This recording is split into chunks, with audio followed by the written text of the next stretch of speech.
Mas, por favor, vamos à subsidência? Você Sim, se refere a ela primeira oficialmente? vez. Então, na época, nós usávamos o vocabulário. O vocabulário foi muito acrescido de lá para cá, mas a base ficou. E se falava em subsidência. Era o termo que se utilizava. Subsidência e colapso, que as pessoas pensam que são coisas muito diferentes, não são.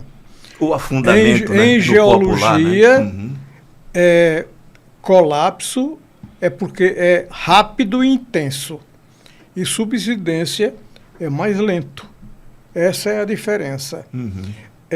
Quando eu falei a primeira vez que teríamos subsidências com S em Maceió e virou página de jornal, a Braskem mandou um geólogo na minha sala para me ridicularizar. Ô Zé, desculpe, que ano isso, mais ou menos? Olha, Eu acho que é importante eu marcar essa data. Agora, toda entrevista que eu estou dando, tenho que contar isso, não é? Eu tive... É na década de 1970. Entre 74 e 78, Certo. tudo. Eu acho que Aí isso é eu fundamental guardei. pra gente dar Mas eu sequência tive aqui. 3 AVCs, micro AVCs. E um deles afetou minha memória numérica. Então, eu consigo me situar, mas é com alguma dificuldade, não é? Mas foi naquele tempo. Então, ele usou um termo, que é um termo que a gente já não usava nem há tanto tempo. Eu digo, mas você, um geólogo, tá? Eu estou chamando de subsidência, porque eu estudei que era subsidência, né? Agora, como eu soube que Maceió ia ter subsidências? Essa é a questão. Eu faço questão de dizer, eu não sou bruxo, eu não sou mágico, eu não faço profecia. Eu faço previsão científica utilizando o método científico, ou um método científico, sabendo muito bem que a ciência nunca tem a última palavra. Ela é aberta. Desculpe, minha crônica foi sobre isso. Eu faço crônicas, eu gosto dizendo exatamente isso. A ciência, a grande diferença da ciência para a fé é só. Mas no caso atual, inclusive, porque é uma espécie de degrau. Você começa com a hipótese. A hipótese vai gerar uma evidência, pode gerar. E se você soma evidências e evidências a favor, e nenhuma, que é o que eu peço, mostrem. Vocês dizem que não é subsidência. Então, me mostrem uma evidência de que não é subsidência causada pelos buracos da Braskem. Não tem uma. Que você já apontava lá na década de 1970. Sim, na década de 70. Não é? Você está lendo muita coisa sobre a atuação da Defensoria, principalmente na defesa das pessoas que saíram dos bairros atingidos pela Braskem, né? E aí a gente trouxe o Ricardo aqui para falar das novidades. Ele esteve na Holanda, ele vai contar para a gente o que aconteceu lá na Holanda e como é que está o andamento desse processo todo, Ricardo. Eu queria passar para você fazer a primeira pergunta. Foi para a audiência de mérito, né? Exato. Do Tribunal de Roterdã, que deve decidir a causa, eu acho que até setembro decide. A sua expectativa hoje, a partir daquilo que você viu, qual é? Olha, eu saí com uma impressão muito positiva de lá. Agora, aquela história, né? A gente não sabe o que é. Justiça não é justiça, não dá né? para adivinhar, né? Mas eu saí com uma boa impressão. E a minha ida para lá, assim, tem uma questão interessante, porque partiu de uma declaração que eu dei pública acerca de uma sentença no caso dos flechais, que apesar de ter sido procedente em relação à responsabilidade e os danos, mas o dano foi tão pequeno que eu disse, olha, vai ficar muito feio para a justiça brasileira se sair uma decisão forte da Holanda. A compensação ao dano pequeno, né? Exatamente, a indenização muito pequena. Será que o povo vai ter que sair daqui e atravessar o Atlântico, né? A expectativa é que, se for julgado procedente, a indenização vem num valor realmente que faça, aplaque essa dor das pessoas e também, ao mesmo tempo, sirva como uma punição, porque até agora, no valor que a Braskem está praticando, está valendo a pena tudo que ela cometeu, né? Todo esse dano ilícito que ela vem lucrando. Agora, esse lucro ilícito, desculpa. Já tentando fechar essa questão, se houver esse julgamento lá e se aumentar, que a expectativa é essa indenização às vítimas da Braskem, do afundamento da cidade de Maceió, você acha que a justiça daqui fica obrigada a modificar também? Eu acho que, no mínimo, vai ter que fazer uma reflexão acerca desse quanto. Veja que no caso dos flechais, quando você vai individualizar, 12.500 por casa. Em média, tem 4 pessoas numa casa, dá R$ 3.150 por pessoa. Veja, eu faço uma comparação. Se você escrever no SPC ou no Serasa, nesses órgãos de proteção de crédito, de forma indevida, varia entre R$ 3.000 e R$ 5.000 de danos morais. E se dessa inscrição houver prejuízo, a pessoa perdeu um financiamento, alguma coisa assim, varia de entre R$ 5.000 e R$ 8.000. Pelo amor de Deus, uma situação como essa, que essas pessoas estão ali ilhadas, sem nada, sem nenhum tipo de serviço, sofrendo, tudo, uma depressão, um índice de problema de saúde mental imenso, está valendo menos do que uma inscrição no SPC. Então, eu acho que, no mínimo, vai levar uma reflexão. Vereadora, a senhora se considera de esquerda? Isso. Né?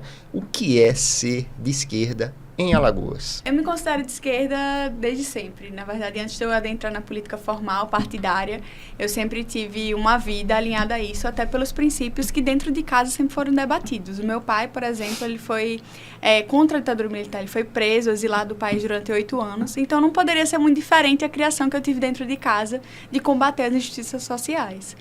Aqui em Alagoas é quase um espectro político que precisa de um observatório específico para analisar Alagoas e Maceió.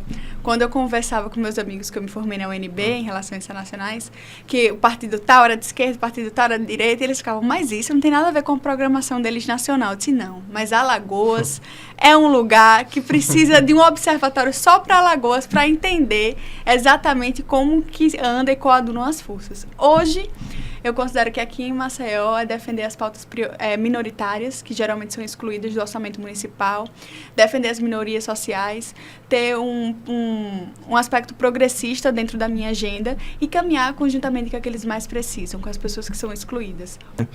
E a gente falava já algumas vezes sobre isso, às vezes as bandeiras identitárias que são importantes, elas tomaram conta de tal maneira, né, do debate político, que a questão central da esquerda no mundo todo, que é a luta pela igualdade, foi se diluindo e foi sumindo. Você não sente falta disso, não? Então, eu tenho uma análise sobre as políticas identitárias de tentar transformá-las em transversais.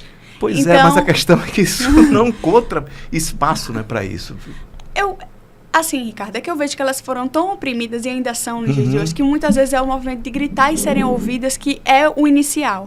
Eu acho que a gente está engateando ainda nos movimentos sociais. Do mesmo jeito que a gente teve a furada da bolha do privado e público da questão das mulheres, os outros movimentos estão sendo furados, o LGBTQIAPN+, por exemplo, está sendo agora que são tão vistos como um problema estatal que precisa de intervenção do Estado. Muitas vezes foram vistos como a esfera privada, ou se não, como eu falo, entre 4 paredes ninguém se mete, o que é que está dentro de casa não se mete, e aí a violência contra a mulher. Briga de marido e mulher. Exatamente, a homofobia, o racismo, a intolerância religiosa foram tratadas como normal, cotidiana, cultural do ser humano. Não deve intervir o Estado. Então, eu sinto ainda que está nesse processo, as mulheres já avançaram em certo ponto. Estava tampada. Então é uma ânsia muito grande de ser ouvido e com razão. Precisa espalhar isso para que, por exemplo, a luta contra o racismo seja a luta também contra a misoginia, né? Enfim, que as minorias, ditas minorias, que não tem nada de minoria, mulher não é minoria. Minorizadas, né? Ou negros no Brasil, dizer que a minoria não é, mas assim, que sejam tratadas igualmente. Queria entender como é ser presidente do PT no único estado do Nordeste onde Bolsonaro ganhou, tanto na capital quanto no estado. Para mim é uma tarefa, além de difícil, mas muito honrosa. Muito honrosa.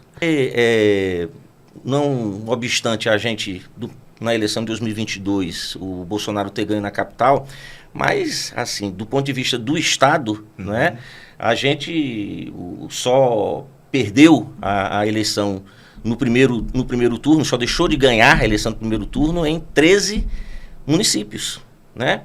Que no segundo turno a gente reverteu em 5. Né? Então, na grande maioria dos municípios do estado de Alagoas, a gente venceu as eleições. No Sertão, a gente tinha resultados assim absurdos de mais de 90% dos eleitores votando no Lula. A gente avermelhou o estado de Alagoas com a candidatura do Lula. Né? Então, a gente tem bastante orgulho, né, de ter feito esse trabalho, mas foi um trabalho de construção. Porque aquelas eleições a gente poderia ter perdido. A diferença foi de muito pouco. E está muito parelho ainda também, né, muito Ricardo? Parelha, né? E no nível tão igual, né? Da direita bolsonarista e do presidente Lula, que é um campo mais largo, né? O Lula é muito maior até do que o PT. Eu acho que cada vez mais reduzido fica esse espaço para erro do ponto de vista da esquerda, desse projeto democrático que a gente trouxe de volta para o país, porque a polarização cresceu bastante a partir da eleição de Bolsonaro. E antes um pouco disso, Ricardo, não sei se vocês lembram, a eleição de 2014, ela não terminou bem. A eleição de 2014, ela terminou com prenúncios de ataque à democracia, quando o Aécio não reconheceu o resultado eleitoral. Foi a justiça questionar as urnas, depois disse que não era bem assim. Exatamente. Né? Ali se abriu um processo onde o setor mais conservador, né, mais reacionário, não vou chamar de direita nem de esquerda, eu acho que o debate hoje em dia está muito além disso, transcende isso, mas começou a questionar o resultado das urnas, questionar o regime do país, que é um regime democrático, né? Se recontando, colocando desconfianças em relação à votação. E isso foi alimentando um campo, não é?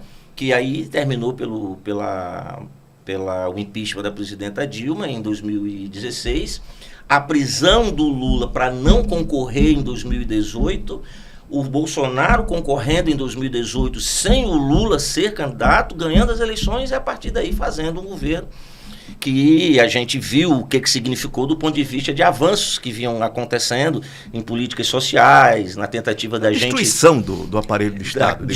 Exato, era uma pauta, digamos assim, economicamente bastante liberal, mas do ponto de vista dos valores e dos costumes, né, de todas as conquistas que a gente vinha tendo, bastante conservador. Então, foram anos difíceis.